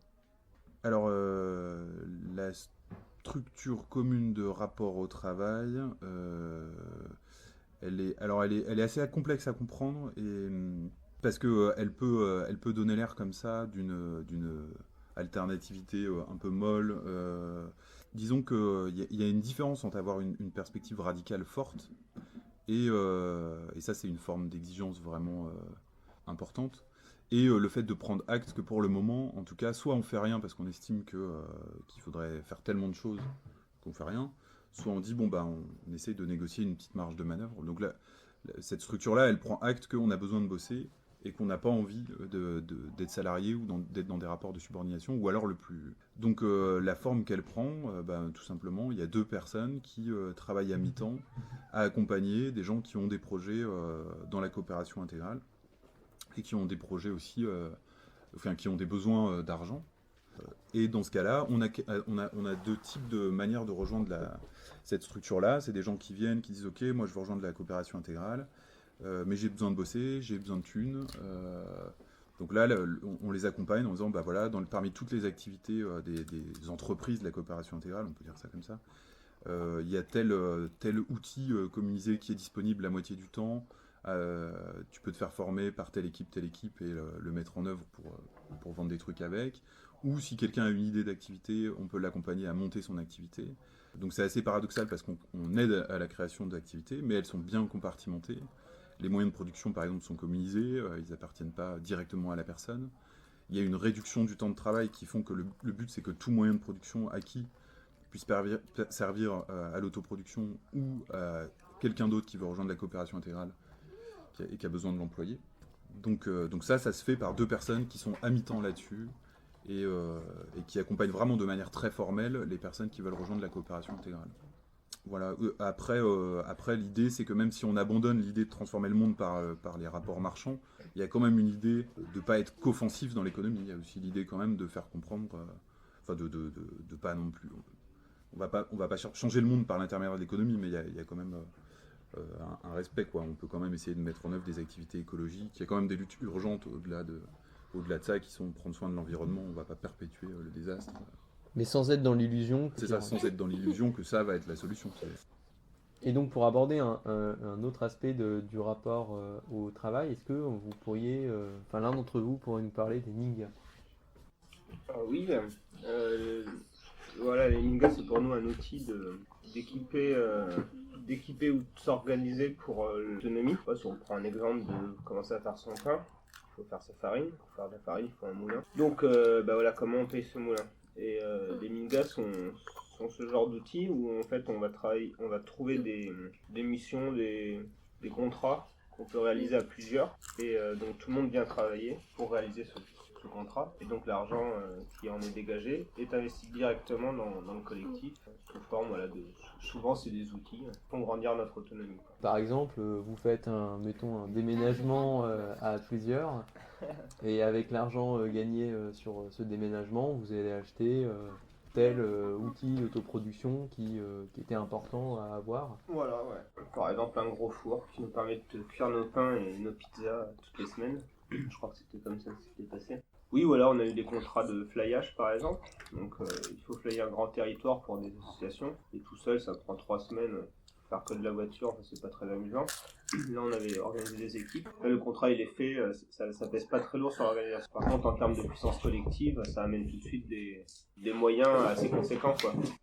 Et l'autre importance de la Minga, du coup, c'est aussi de permettre à tout le monde, en fait, de rentrer dans cette structure collective et de pas peser sur les finances personnelles. C'est-à-dire si demain, à chaque fois, pour notre autonomie, il faut qu'on investisse, et que ça sort de notre poche. C'est-à-dire que nous, il faut qu'on travaille de plus en plus. Et du coup, le but de sortir de l'économie tombe à l'eau. Il y a ça, et puis aussi à des gens, c'est souvent les gens qui vont vouloir trouver d'autres solutions, c'est aussi ceux qui, je pense, sont souvent bafoués par l'économie. Et souvent, c'est des gens qui n'ont pas de ressources. Et les Minga peuvent leur permettre de rentrer dans l'organisation facilement sans avoir une somme à mettre sur la table. C'est aussi un constat qu'on faisait sur le fait d'organiser des fêtes de soutien, par exemple, puisqu'on avait essayé un petit peu. On n'est pas basé dans une grande ville, on est plutôt en milieu rural. Et donc organiser des fêtes, parfois ça peut marcher, ça peut ramener un peu de sous. Mais en tout cas, dans les expériences qu'on a faites, déjà, ça demande une énergie vraiment très importante de faire venir du monde. Et ensuite, à la campagne, on est finalement, on finissait par faire venir les mêmes personnes, qui devenaient évidemment des copains. Et au final, on faisait reposer sur les copains le fait de financer ce qu'on ne pouvait pas autoproduire, ce qu'on ne pouvait pas réaliser comme investissement. Donc du coup, il y avait ça finissait par devenir une forme d'instrumentalisation, ces fêtes de soutien, de soirées qui, du coup, grâce au Minga, à la fois on structure l'activité économique commune qui permet vraiment de rentrer de l'argent pour gagner au pouvoir de non-achat, mais aussi du coup ça nous permet légitimement de faire des fêtes à prix coûtant où on invite tout le monde et où le sujet est vraiment le sujet de la fête, c'est-à-dire la coopération ou des luttes ou des choses comme ça. Et il y a une petite boîte de soutien dans un coin, mais que ce soit la bière ou tout est à prix coûtant et il n'y a pas d'instrumentalisation par le besoin d'argent du moment social ou du moment convivial. Il est tenu comme une fin en soi et même ça permet d'aller vraiment loin aussi dans des soirées gérées collectivement et ça c'est vraiment un atout aussi pour des personnes qui viennent de l'extérieur, qui ne fréquentent pas la coopération intégrale et qui se retrouvent dans une soirée à vivre quelque chose qui est assez raccord finalement, jusqu'à un certain point bien sûr, mais raccord dans le fond et dans la forme. Du coup, on acquiert des moyens d'autoproduction qui vont nous permettre de déserter un peu plus l'économie, sans se faire les poches, sans faire les poches des autres, ou sans faire la poche plus des uns que des autres, ce qui crée évidemment des déséquilibres de pouvoir et des problèmes du coup d'inclusion parce que s'il y a des personnes qui n'ont pas assez d'argent, du coup elles sont de facto exclues de ces moyens d'autoproduction. Ça permet, encore une fois, je trouve que c'est un dispositif extrêmement intéressant, qui est celui des Minga, parce que ça permet de faire face à l'économie ensemble sans recréer tous les problèmes qu'elle crée, c'est-à-dire les inégalités. C'est pas de dire que c'est super, on a créé une autre économie alternative avec les Minga, mais c'est juste, pratiquement, c'est la meilleure façon d'y faire face, sans recréer des inégalités d'accès aux outils d'autoproduction, ou de faire les poches aux uns, ou de tomber dans une espèce d'hypocrisie des fêtes de soutien qui sont en fait une manière de faire de l'argent. Enfin voilà, ça permet, je trouve, d'éviter tout un tas d'impasses qui sont malheureusement trop souvent utilisées. C'est vrai que ça permet aussi quand on est sur des personnes, par exemple un collectif qui nous rejoint, un couple, une famille, un foyer, ça permet évidemment tout de suite d'aligner les choses et de ne pas faire les poches de cette cellule alors qu'elle-même ne serait pas une structure homogène. Des fois, il y a deux personnes qui sont ensemble et qui n'ont pas le même rapport à la coopération intégrale. Donc si on dit chacun et chacune des membres doit verser 100 balles, évidemment, ça peut créer des conflits dans les différentes cellules qui nous rejoignent. Du coup, d'avoir une structure de contribution en nature, en quelque sorte, ça permet de désamorcer certains conflits. Et comme tu l'as bien dit, effectivement, ça permet aussi d'éviter la question toute simple de désamorcer des rapports à la propriété qui peuvent aussi apparaître, parce que malgré tout, on fait partie de ce monde-là. Et si on se retrouve à avoir cramé l'héritage de sa grand-mère parce qu'on est le meilleur des anticapitalistes, on revient souvent dans le dos le fait qu'on a pris une forme de pouvoir où implicitement c'est un risque qui est dangereux à prendre, quoi. Voilà, ça crée de l'égalité en tout cas. Oui, c'est faire face de manière égalitaire à l'économie, sans prétendre pour autant qu'il pourrait y avoir une économie égalitaire. À propos de la question de l'inclusivité, il y a donc dans cette expérience de coopération intégrale des dispositifs qui visent à permettre à la fois à des personnes n'ayant pas des savoir-faire en dehors de leur travail, de leur place dans la division du travail capitaliste, d'acquérir ces savoir-faire et d'une manière très différente, des formations qui sont payantes, qui coûtent très cher et qui visent in fine à une professionnalisation dans un autre domaine, donc, ce qui ne change pas le fait que c'est toujours de la professionnalisation dans le but de produire voilà, de manière rentable et tout ça. Et d'un autre côté, ces dispositifs permettent également, un peu comme aurait pu le faire ou pourrait le faire la ferme d'autoproduction accompagnée,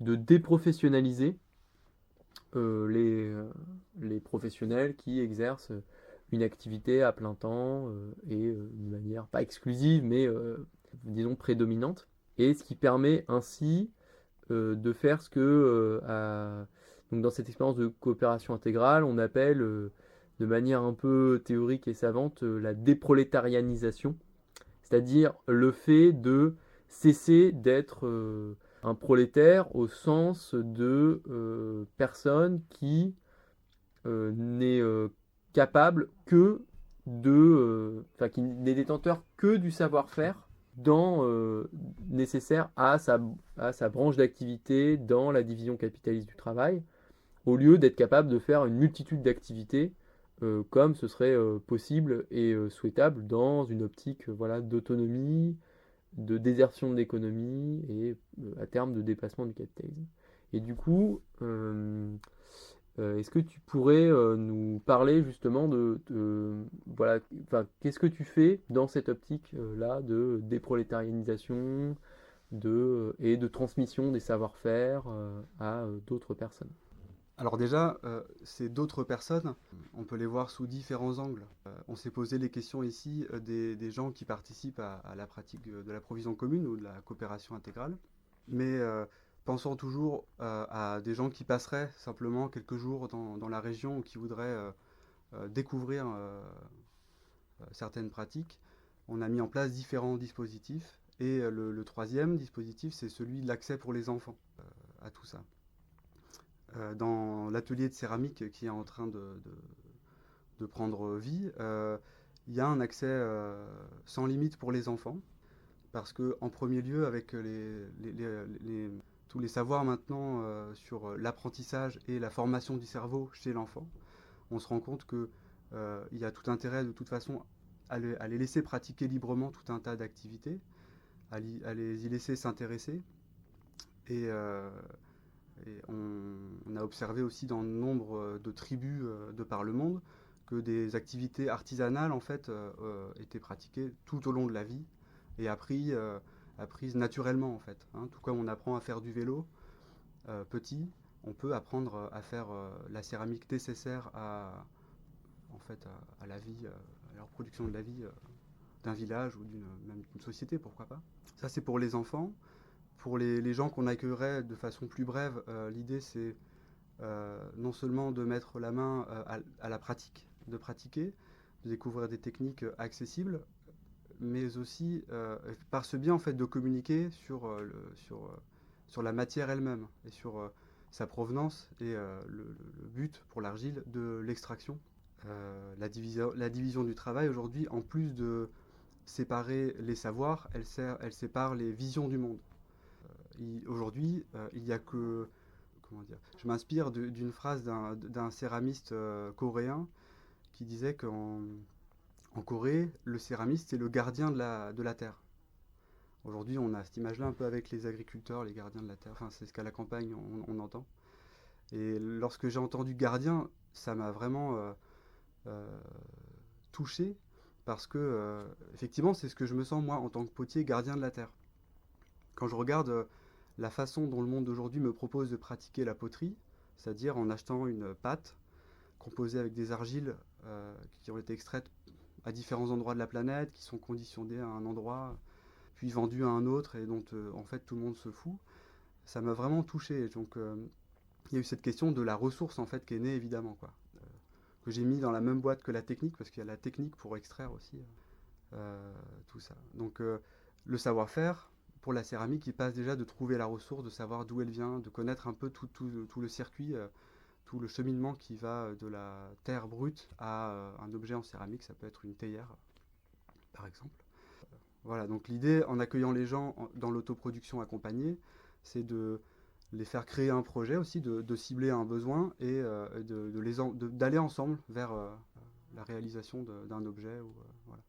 Voilà, donc il y a un certain intérêt d'apprentissage dedans, qui s'accompagne avec aussi la création d'ateliers libres, d'ateliers ouverts, parce qu'on considère que, on ne souhaite pas pérenniser à terme le fait de vendre de l'accompagnement à l'autonomie. Il faut qu'à un moment l'autonomie se fasse. Donc il y a d'un côté l'atelier de découverte et de mise en autonomie, et ensuite l'atelier ouvert dans lequel on va pratiquer et s'enrichir mutuellement dans des pratiques, des recherches. Au niveau de la provision commune, on est en pleine élaboration en fait, notamment sur le sujet de la céramique, parce qu'il y a différentes techniques qui existent, différents outils. Ça va du tour du potier, celui qu'on connaît et qui fait un peu rêver, mais qui rend aussi facilement inaccessible la réalisation de grandes pièces. Tout de suite un apprentissage très long, ça peut être décourageant, ça demande d'avoir vraiment envie. Ou de s'être retrouvé dans cette filière-là à un moment vers un métier. Mais il existe d'autres techniques qui sont bien sûr incomparables au tour en vitesse, en rapidité d'exécution, mais qui par contre au niveau de l'apprentissage sont tout à fait accessibles, mais qui ne peuvent exister que dans une forme de vie qui n'est pas le monde capitaliste aujourd'hui, quoi. Ou alors ce sont des stages, on fait ça sous forme de stage et ça devient un loisir, quoi, les arts créatifs. Pour pouvoir réhabiliter ces techniques-là, il faut vraiment repenser à la fois l'apprentissage, le temps et même l'endroit où on fait la céramique.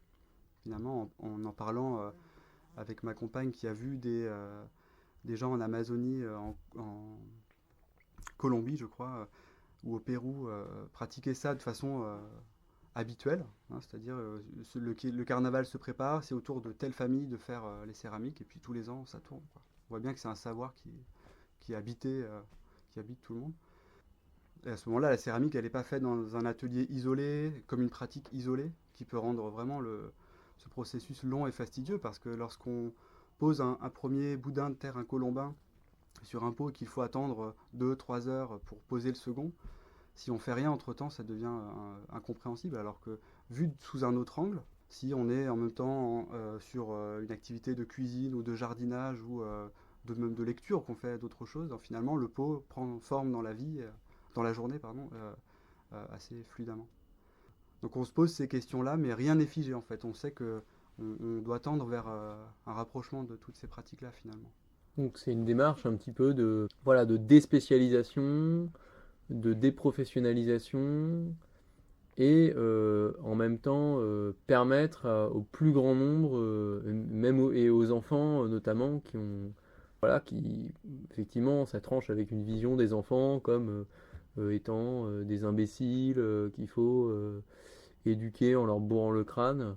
Et au contraire, là c'est une vision qui est plus axée sur c'est les enfants par la pratique qui vont en fait développer leur créativité et plus être dans une position de consommateur passif de savoir, mais d'acteurs qui vont progressivement acquérir des savoir-faire en pratiquant, quoi.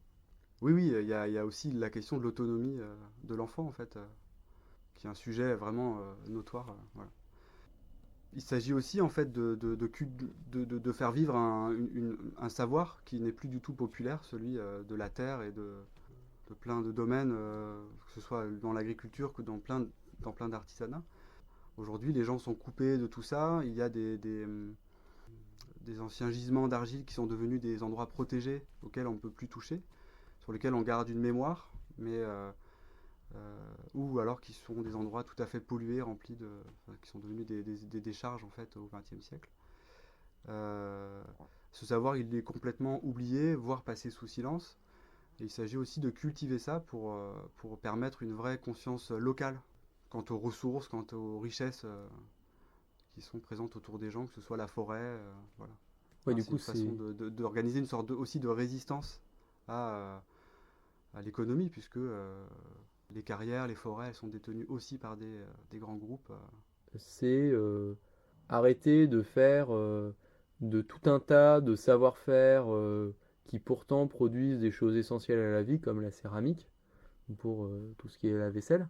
D'arrêter d'en faire finalement quelque chose qui est muséifié, c'est le patrimoine, mais finalement à partir du moment où quelque chose est patrimonialisé, c'est quelque chose qui n'a, enfin, c'est comme la nature, quoi. Vraiment, c'est quelque chose qui fait plus partie de la vie. Et d'autre part, qui devient l'objet uniquement de spécialistes qui vont faire ça uniquement pour, aujourd'hui, la plupart des gens achètent de la vaisselle ordinaire parce que ça coûte moins cher et tout ça. Et du coup, il n'y a que des amateurs, des gens qui ont suffisamment d'argent. Enfin, finalement, toute la démarche dont vous parlez, ça vise aussi à refaire de la céramique, enfin, entre autres comme savoir-faire, mais disons de ce savoir-faire en particulier et d'autres savoir-faire aussi, quelque chose qui à la fois est réappropriable par tous dans ce qui est dans la dimension un peu de production, et en même temps dans ce qui est de la dimension de l'utilisation de ces objets, quoi. Bien sûr, oui, même la dimension de toute la décision de qu'est-ce qui est produit avec cette matière-là, hein. Effectivement, c'est l'affaire des spécialistes et de plus en plus des artistes de faire ça, puisque le spécialiste potier vraiment est aujourd'hui très rare. Donc ce qui va permettre un petit peu à ces savoirs de vivre ici, c'est l'artisanat d'art maintenant, donc qui lui bénéficie d'une aura encore supérieure, mais qui bien sûr produit des coûts exorbitants. Qui le rend inaccessible. Et inaccessible à la plupart des gens, bien sûr, ouais. Donc il y a une association qui est en création qui s'appelle le Centre de création céramique populaire. Tout est dans son nom, hein. Se réapproprier les techniques, décider ensemble de ce qu'on fait de ces ressources-là, et puis surtout se permettre au collectif de repenser en fait la place de chaque matière.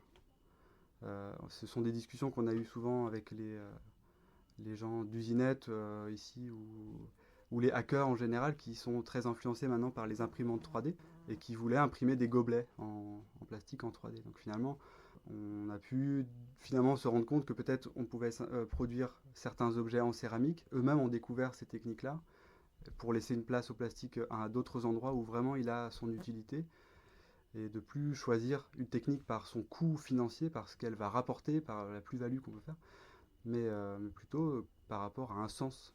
Dans quel cas est-ce qu'il y a besoin, ou dans quel cas c'est censé d'utiliser la céramique, dans quel cas ça ne l'est plus. De poser ça sur la table et de décider collectivement de tout ça.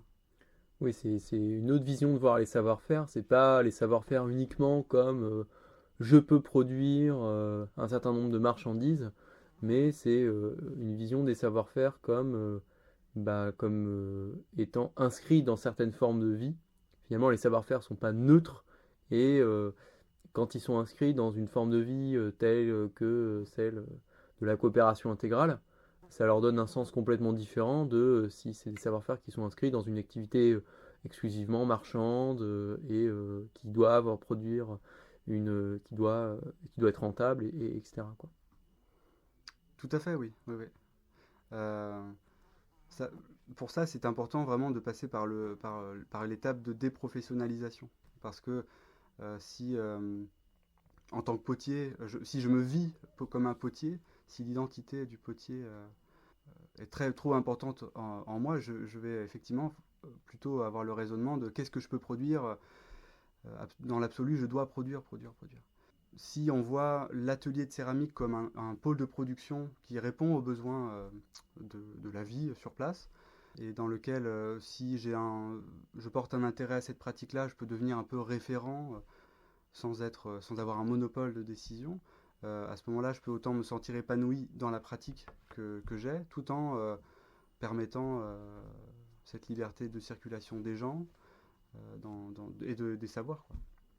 Et aussi d'avoir une vie plus riche que uniquement produire de la poterie, quoi. Oui, bien sûr. En fait, c'est même l'activité marchande qui ne permet pas d'avoir de réflexion ni sur la matière, ni sur comment utiliser les outils, parce qu'elle est littéralement normalisée sur la planète. Le fait de sortir d'une production marchande au niveau de la céramique permet vraiment de prendre soin en fait de la ressource, de l'avoir vraiment comme un bien commun, bien sûr qui n'est pas illimité, même s'il y en a des très grandes quantités sur Terre. Et d'avoir un autre rapport à cette ressource, quoi. Oui, bien sûr. Un rapport Complètement. plus sensible et pas un rapport uniquement instrumental et abstrait, quoi. Et donc on a pas mal parlé dans l'émission de dispositifs qui visaient à se défaire et à déserter l'économie. Mais l'économie, on a abordé le sujet dans d'autres émissions. C'est pas la seule forme de domination sociale. Il existe également d'autres formes de domination sociale, et notamment une domination qui est particulièrement bien ancrée, qui est la domination patriarcale. Et donc c'est aussi une question auquel vous êtes confronté, peut-être même d'abord pratiquement, parce que même dans des expériences qui visent, voilà, qui ont un certain degré d'exigence en termes, voilà, de rapport à l'économie, de sortie du capitalisme, vous avez pu vous retrouver confronté à une reproduction des rôles genrés dans leur dimension binaire et inégalitaire. Et du coup, la question c'est, voilà, concrètement, quel problème de cet ordre vous avez rencontré, d'une part, et d'autre part, quels sont les dispositifs pratiques que vous avez imaginés pour commencer à en sortir et à s'en défaire. Alors du coup, pour essayer de se défaire en fait de cette reproduction, on a essayé au sein des lundis communs, on a essayé de dégenrer les activités, de faire en sorte que ce soit pas les mêmes personnes à chaque fois qui se retrouvent à faire les mêmes choses. Par exemple, à s'occuper des enfants ou être sur des chantiers ou au maraîchage. Du coup, je pense que c'est important, pour chacun et chacune d'entre nous ici, d'essayer de faire ce qu'on ferait pas normalement, ou intuitivement. D'aller un peu contre la fausse évidence des rôles soi-disant naturels, des activités qui soi-disant doivent correspondre à tel genre ou à tel genre, Ouais. mais d'essayer de déconstruire ça, non pas seulement théoriquement, même si évidemment c'est un moment nécessaire, mais aussi pratiquement, en faisant faire, presque en troublant le genre dans l'activité sociale. Du coup, de manière générale, et au-delà des lundis communs, on a essayé de déconstruire un peu les tâches qui sont assignées socialement. Un exemple concret, par exemple, depuis le début des lundis communs, pendant les premiers mois en tout cas qu'on s'est réunis comme ça le lundi, c'est des hommes qui étaient à la cuisine et pas forcément des femmes, et ce qui était quand même chouette dans le sens où en général on dit que c'est les femmes qui font à manger Et qui le font généralement d'ailleurs. et qu'ils le font généralement, mais en même temps pas forcément ici. En tout cas, même au-delà des lundis communs, justement, c'est marrant parce qu'en proportion, c'est plus les hommes qui font à manger, même sur les repas collectifs, que les femmes. Il y a vraiment une distribution des tâches qui est faite sur l'entente, sur le moment, à dire ok, qu'il y a ça à faire, qui s'en charge, quoi. Et en général, du coup, tu choisis ce que tu ferais le moins en fait chez toi. Et du coup, tu arrives à te dépasser. Oui, c'est ça, ça va contre l'organisation sociale patriarcale qui, justement, va faire des femmes des bonnes cuisinières, alors que les mecs sont à peine capables de se cuire un plat de pâtes à 20 ans, quoi. Ouais. Après, sur les pratiques du féminisme ici, du coup, on essaye de faire très attention, par exemple, au temps de parole dans les discussions collectives et les prises de décision. Et au-delà du féminisme, du coup, on s'attache aussi à ce que en fait, chaque personne puisse prendre la parole. C'est-à-dire que ça arrive à n'importe qui d'avoir des difficultés à prendre la parole dans une discussion, et du coup, on essaye d'équilibrer pour que tout le monde puisse en fait s'exprimer. Donc on a essayé plusieurs méthodes, des tours de parole, des prises de décision au consentement, on a testé plusieurs petites méthodes. Et aussi, ce qu'on essaye de faire un maximum, c'est de démasculiniser les textes et le vocabulaire, en général, quand on parle. Ouais, une démasculinisation du langage quotidien. Ouais, qui est souvent pas évident, mais qu'on se force chacun et chacune à faire. Voilà, pour transformer pratiquement à travers voilà, des conversations, déconstruire concrètement le genre, le masculin l'emporte sur le féminin, Oui. toutes des règles qui sont construites socialement mais qui sont intériorisées profondément et qui du coup reproduisent sans cesse les inégalités, y compris à travers ce qui peut paraître le plus futile et le plus naturel qui est la langue, quoi. Mhm. Et ce qui est assez drôle, c'est que récemment, il y a un enfant qui a utilisé le féminin et le masculin en disant, alors je sais plus ce que c'était, mais c'était ah, mais est-ce qu'on mange tous et toutes ensemble? Oui, c'est-à-dire que ça se retrouve y compris dans, dans la question de l'éducation, Oui. la transmission. Ouais. Ouais. Donc ça implique aussi, j'imagine, des pratiques éducatives, des constructions individuelles qui peuvent être différentes de ce qu'on peut trouver ailleurs. Est-ce que tu aurais du coup des exemples peut-être je sais pas moi, par exemple, en sociologie et même dans la vie de tous les jours, on peut constater que souvent les petites filles sont plus restreintes aux espaces domestiques et on laisse plus les petits garçons gambader partout. Et pour être venu quelquefois ici, on voit que c'est pas trop le cas. C'est pas le cas, ouais. Oui, c'est pas le cas. Après, en tout cas pour les enfants, on essaye aussi de changer ça aussi pour les adultes, en essayant de faire en sorte que les femmes puissent sortir de la maison un peu plus et participer un peu plus aussi à toutes les pensées aussi de communisation. Oui, que ce soit pas un partage des tâches, aux hommes la théorie, aux femmes la pratique, même si évidemment c'est comme d'ailleurs de se défaire de l'économie, c'est très compliqué pratiquement, quoi. Ouais, c'est très compliqué, on essaye. Et je pense qu'on a encore du boulot. Oui, ce qui n'est pas étonnant, bon, vu que c'est quand même quelque chose qui a des siècles et des siècles derrière lui, donc c'est sûr que c'est compliqué. Je voulais revenir sur, puisque tu as parlé de différentes méthodes qui permettaient, lors des assemblées, aux femmes notamment, mais aussi à des personnes qui ne se sentiraient pas de parler normalement, pour éviter un peu ce monopole qu'on rencontre de manière récurrente dans les assemblées, partout, dans les milieux militants, alternatifs, etc. Du coup, tu as dit que vous aviez expérimenté différentes méthodes, et in fine, sans faire des généralisations, mais quelle est celle qui vous a paru, ou quelles sont celles qui vous ont paru les plus pertinentes pour combattre justement les tendances autoritaires et les tendances au monopole de la parole par une minorité d'hommes? Le principal truc, c'est par exemple dans les discussions, en tout cas lors d'assemblées, c'est le premier truc, c'est de lever la main pour prendre la parole et d'attendre son tour de parole pour parler. Ou ça aide en fait à ce que certaines personnes ne soient pas forcément coupées lorsqu'elles expriment une idée. Enfin, c'est tout un apprentissage en fait. C'est attendre son tour, ne pas couper, ne pas non plus monopoliser la parole quand tu l'as. Et aussi faire un tour des personnes qui ne sont pas forcément exprimées. Donc par exemple en leur proposant la parole sans les obliger à la prendre ou... Ouais, par exemple. Alors après, il y a...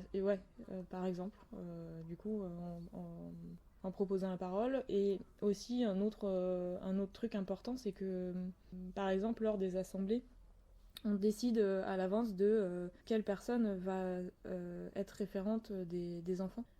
Parce que les enfants sont souvent présents et pour éviter que ce soit toujours au même en fait de se lever quand il y a un souci avec les enfants ou des fois de prendre aussi le prétexte des enfants pour fuir une prise de parole. Du coup, c'est se mettre d'accord à l'avance de deux personnes qui prennent en charge les enfants le temps en fait de l'assemblée. Pour éviter que ce soit les mamans c'est qui... ça. Et c'est aussi, du coup, dans une idée où chaque personne, en fait, est légitime face aux enfants, s'occuper, de les prendre en charge, s'occuper d'eux. Voilà, de moins faire tout reposer sur les parents dans ce qui est de la prise en charge des enfants, mais d'ouvrir un petit peu à ce que parfois ça puisse être d'autres personnes que les parents qui prennent en charge la question des enfants, quoi. Ouais. Et que, en tout cas, moi, personnellement, je rattache aussi quand même ça au féminisme. Enfin, en tout cas, pour moi, c'est une manière De pas faire reposer tout sur les mères. Ouais, c'est ça. Oui, justement, en parlant de tout faire reposer sur les mères, ça pose la question de la charge mentale, qui est, on le voit bien effectivement sur la question des enfants, c'est-à-dire on n'aborde pas la même façon une assemblée si on est déchargé mentalement de cette question-là, et de si on est justement un peu en stress, de qu'est-ce qui se passe. Et donc, voilà, comment est-ce que vous avez pris en charge cette question de la charge mentale? Bon, on sait que c'est quelque chose qui a un peu explosé récemment, cette question, avec la BD d'Emma. Mais voilà, comment est-ce que peut-être vous commencez à envisager, ou comment est-ce que vous avez déjà pensé quelques dispositifs pratiques pour éviter que la charge mentale soit de manière disproportionnée, repose sur les épaules des femmes? Ouais, alors c'est effectivement quand Emma elle a sorti la BD, ça a été discuté entre nous. Du coup, forcément, enfin dans on va dire dans les couples qu'il y a ici, il y a eu des discussions, mais aussi qui ont été finalement collectives. C'est-à-dire qu'on s'est retrouvés à plusieurs à en discuter et à se dire finalement comment on fait aussi pour gérer collectivement cette charge mentale. Et alors c'est pour l'instant c'est encore des tentatives et on y va un peu à tâtons. Et dans l'idée de la charge mentale aussi,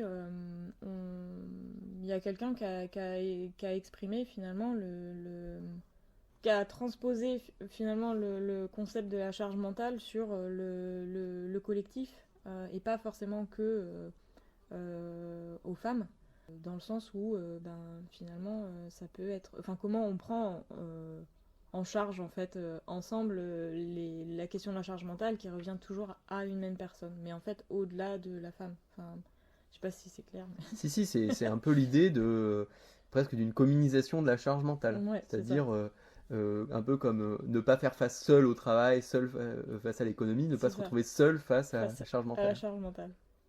Et du coup, est-ce que vous avez envisagé certaines pistes justement dans cette communisation de la charge mentale? Alors évidemment, il y a le dispositif des référents aux enfants dans les assemblées qui est vraiment déjà une première voie, parce que là, c'est clairement, on cesse d'être dans le domaine de l'inconscience sociale, de naturellement, c'est les femmes qui ont la charge mentale, à choisir collectivement qui va avoir la charge mentale. Voilà, ouais. Sur le lundi commun, il y a des gens qui s'occupent des enfants. Si c'est des référents qui sont pas... Enfin, du coup, on décharge quand même... Oui, on décharge des femmes de cette responsabilité et on peut la confier à des hommes. Ouais.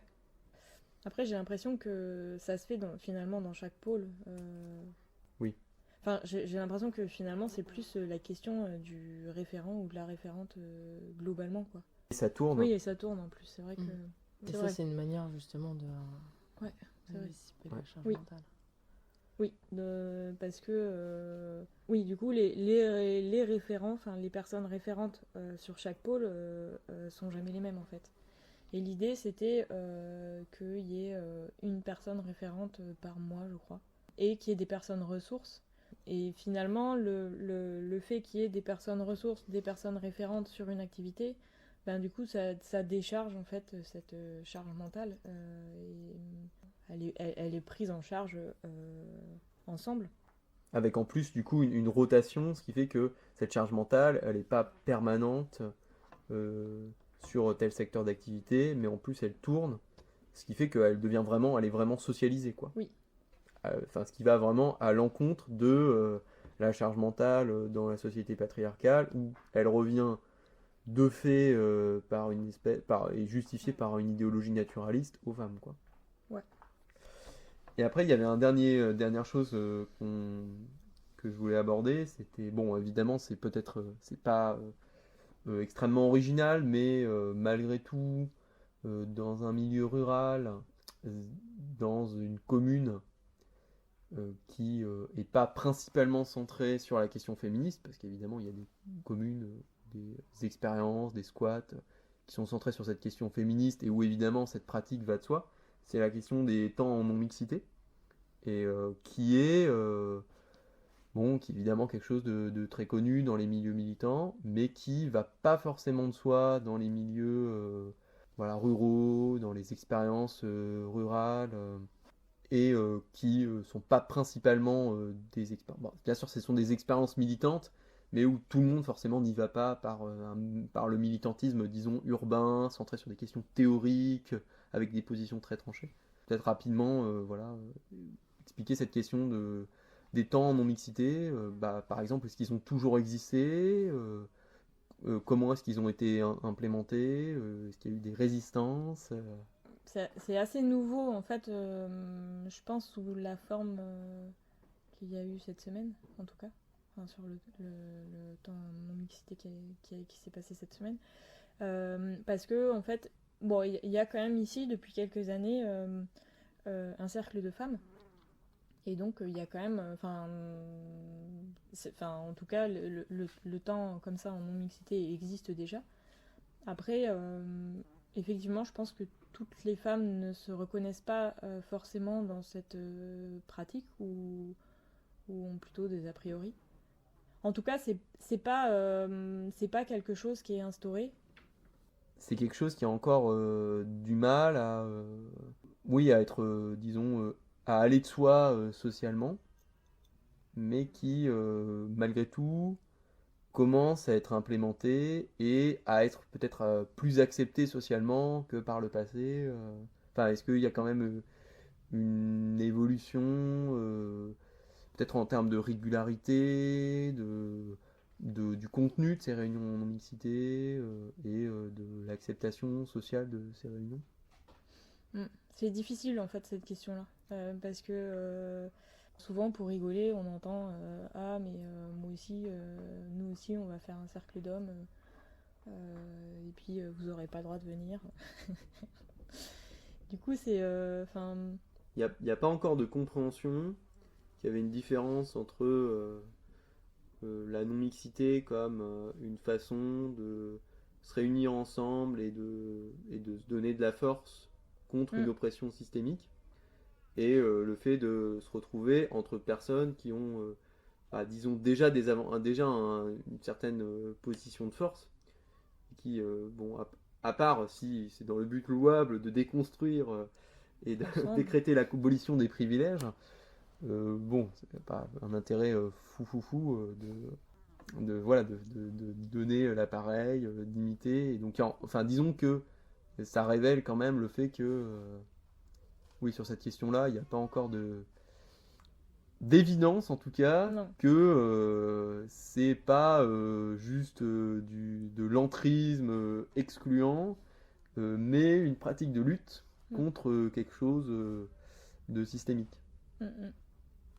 Ouais. Après, je sais que certaines personnes, en fait, certaines personnes en ressentent le besoin de justement de se réunir entre elles. Après, il y a quand même aussi pas mal de discussions, de compréhension, d'écoute aussi entre les membres en fait du collectif. Et ouais, je sais pas, j'ai l'impression que on est aussi ensemble justement pour déconstruire ça, quoi. Toutes ces questions de domination. Du coup, j'ai l'impression que là où on en est en fait sur cette question-là ensemble, justement, on n'a pas, on est plusieurs à pas forcément ressentir le besoin d'être en non-mixité. Et justement, en fait, la question du patriarcat, du féminisme, elle est aussi abordée par les hommes ici, en fait. Okay. Ouais, je pense qu'on vit pas forcément... C'est déjà déconstruit, en fait, à moitié. C'est ça. Je crois pas qu'il y a besoin sur des choses assez précises, et je pense qu'il y a des besoins chez certaines personnes, mais il y a déjà une déconstruction qui est super bien amorcée, en fait. Ouais. Et qui est là parce que, justement, tu vas avoir des référents, et puis des personnes ressources, parce que tu as tout un truc en amont. Non, mais moi, j'ai parlé beaucoup de féminisme avec des gars ici, quoi. Je dirais plus avec des gars qu'avec des femmes, en fait. Du coup, Mais voilà, c'est peut-être à l'endroit où moi j'en suis aussi dans cette question du féminisme. Non, du coup, évidemment, il ne s'agit pas de dire la non-mixité, on n'en a pas besoin, ou c'est pas bien, c'est de la confrontation pure, mais simplement de dire que à l'endroit où vous êtes, la déconstruction des rôles de genre et la critique du patriarcat avance par d'autres voies qui sont pas nécessairement des voies antagonistes.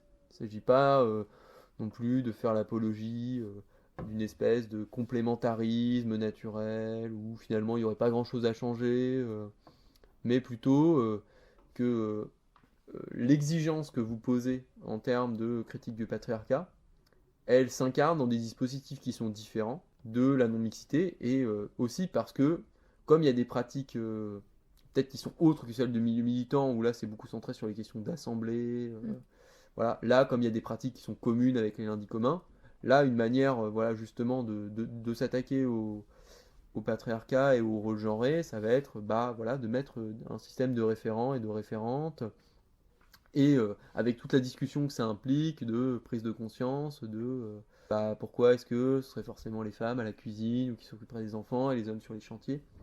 Ce qui ne veut pas dire que c'est une espèce d'harmonie naturelle, mais non, c'est quelque chose c'est une discussion qui est longue, voilà, c'est quelque chose de longue haleine, mais qui finit par avancer malgré tout par cette voie, quoi.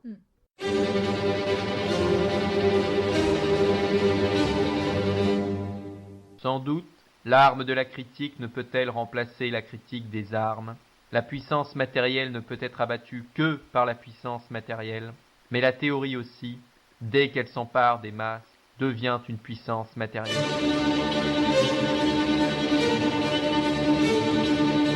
Nous reconnaissons notre vieil ennemi, la marchandise, le travail marchandise, la société marchande, le capitalisme. Mais la critique le découvre comme inséparable de l'État moderne.